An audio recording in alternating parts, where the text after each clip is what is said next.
고등학교 2024학년도 일반 편입으로 중앙대학교 경제학부에 합격한 신서영입니다. 본인이 잘 하고 있는지를 스스로 알 수 있게끔 해주는 환경이 좋습니다. CPR반이 심폐소생술반으로 딱 저한테 맞는 강의라고 생각을 하고 바로 수업을 듣게 되었습니다. 단어, 문법, 논리, 캐준으로 설명을 드리자면 양치기보다는 복습이 중요하다고 말씀드리고 싶은데요.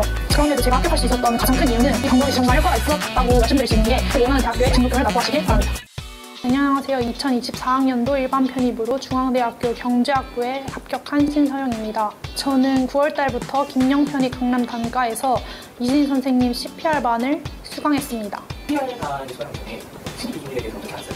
제가 편입을 준비하기로 마음을 먹고 인터넷 검색을 해봤을 때 이진 선생님이 문법으로 유명한 걸 알게 되었고, 제가 문법에 제일 자신감이 없었기 때문에 이진 선생님을 수강하려고 했습니다. CPR 특가 네. 어떻게 수강하게 됐을까요? CPR반이 심폐소생술 반으로 늦게 시작하는 학생들이나 일찍 시작했지만 아직 자신의 성적에 불안감을 가지고 있는 학생들을 위주로 하는 수업이라는 걸 제가 강의 소개서에서 보게 되었는데, 그 부분에서 딱 저한테 맞는 강의라고 생각을 하고 바로 수업을 듣게 되었습니다. 강의가 어떻게 진행이 되나요?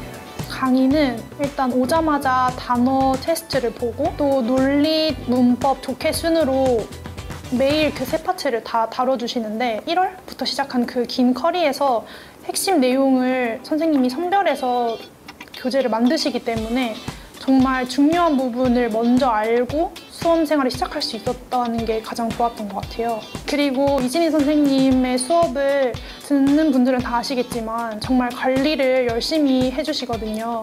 그래서 복습 테스트를 실시하고 단어 테스트도 기습으로 하면서 본인이 잘하고 있는지를 스스로 알 수 있게끔 해주는 환경이 좋습니다.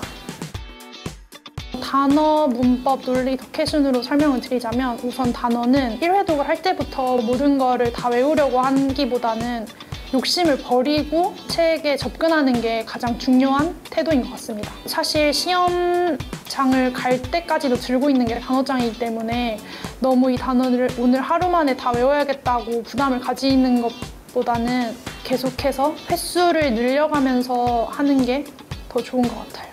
문법은 이진희 선생님이 가장 잘 가르치신다고 유명한 파트이기도 해서 그런지 문법에 크게 힘을 들이지 않을 수 있었는데요. 저 같은 경우는 11월, 12월에 그동안 풀었던 문법 문제를 모두 모아서 복습을 계속하면서 실전에 갔을 때 정확히 어떤 문제인지 몰라도 답은 이거겠다 하는 감은 있었거든요. 여러분들도 너무 개념에 집중하기보다는 문제를 계속해서 풀었던 걸 또 풀고 하는 게 더 중요한 것 같습니다. 논리는 단어를 많이 외우면 논리를 푸는 게 오히려 재밌다고 느끼실 수도 있으실 것 같은데요. 문제를 풀고 나서 이 문제를 어떤 근거로 풀었는지를 계속해서 근거 찾으려는 노력을 하는 게 더 중요한 것 같아요. 독해는 이진희 선생님한테 가장 많이 도움을 받았던 부분이기도 한데요. 이진희 선생님은 기출 분석이나 모의고사, 정규 수업 때를 통틀어서 뭔가 흔들리지 않는 독해법으로 저희한테 수업을 해주시기 때문에 수업만 들어도 방식이 체화가 되더라고요. 그래서 저도 시험장에 갔을 때 독해 문제를 보자마자 뭐부터 해야 되고 뭐를 더 중요시 해야 되는지를 알고 있는 상태로 시험장에 들어갔기 때문에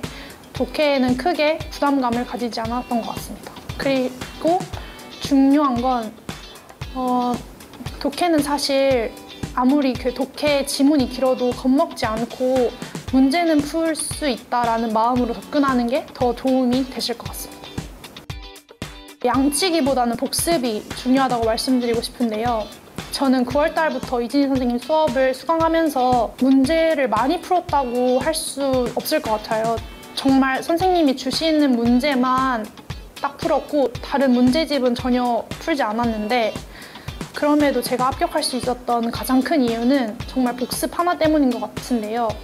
기출을 풀었을 때도 분석을 하고 모의고사를 풀었을 때도 맞았던 문제는 어떤 근거로 이 문제를 풀 수 있었는지를 체크하고, 틀렸던 문제는 단어를 잘못 봤거나 문제를 잘못 읽었다는 그 여러 가지 이유를 직접 손으로 쓰면서 제가 같은 실수를 반복하지 않으려고 노력했던 게 가장 큰 도움이 됐던 것 같습니다. 그리고 기출 분석을 학교별로 하는 게 정말 중요한 것 같은데요. 중앙대의 특징이 어떤 게 있고 이대의 특징이 어떻게 있는지를 잘 확인해서 시험장에 들어가는 게 중요한 것 같아요. 저 같은 경우는 이화여대 시험을 보기 전에 그 시험지의 구성을 정확하게 외우려고 노력을 했는데요. 이 방법이 정말 효과가 있었다고 말씀드릴 수 있는 게 제가 시험 본 학교 중에서 이화여대랑 중앙대가 가장 정형화된 기출을 가지고 있는데 문제 구성을 미리 파악하고 있었기 때문에 최초 합격을 할 수 있었지 않았나 싶습니다. 모고 점수에 정말 흔들리지 말라는 말을 해드리고 싶어요. 저는 모고 점수가 높은 편도 아니었고 등수도 높은 편이 아니었습니다. 제가 이화여대를 지원할 때 이진 선생님이 저한테 서영아 여기는 그냥 아무 데나 넣으라고 말씀하실 정도로 정말 가망이 없는 점수였고 그냥 한번 보고자 하는 식으로 갔는데 그럼에도 최초 합격을 했거든요. 그럴 수 있었던 이유는 기출 분석을 다른 학교보다 더 꼼꼼하게 했기 때문이라고 생각해요. 이진 선생님이 수업 시작하실 때 저희한테 해주셨던 말씀 중에 하나가 영어 실력은 변하지 않는데 너네 영어 점수는 변한다고 말씀하셨는데 그때는 의심을 했지만 딱 합격하고 나니까 그 말이 정말 맞더라고요. 여러분도 시험장 들어가기 직전에 그 감을 찾으면 되기 때문에 너무 서두르지 마시고 꾸준히 정말 끊임없이 하다 보면 그 감을 찾을 수 있을 거라고 생각합니다. 제가 전적대학교랑 관련이 없는 학과에 합격하게 되었는데 그 이유 중에 가장 큰 부분이 그 학과에 대해서 이해하려고 노력했다는 점인 것 같아요. 그걸 보여줄 수 있는 가장 큰 게 유튜브에 그 교수님의 성함을 쳐서 나오는 강의를 많이 보다 보면 반복해서 말씀하시는 키워드가 있거든요. 그 키워드를 다 모아서 자소서에 녹아내려고 했던 게 저에게 가장 큰 도움이 됐던 것 같습니다.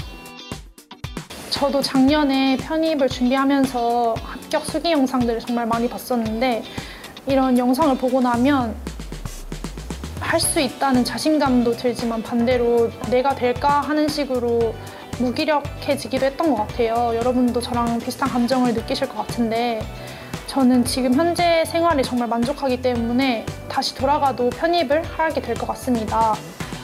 지금 시험까지 5개월 정도 남았는데 쉽지 않겠지만 조금 더 노력해서 꼭 원하는 목표에 도달하셨으면 좋겠습니다.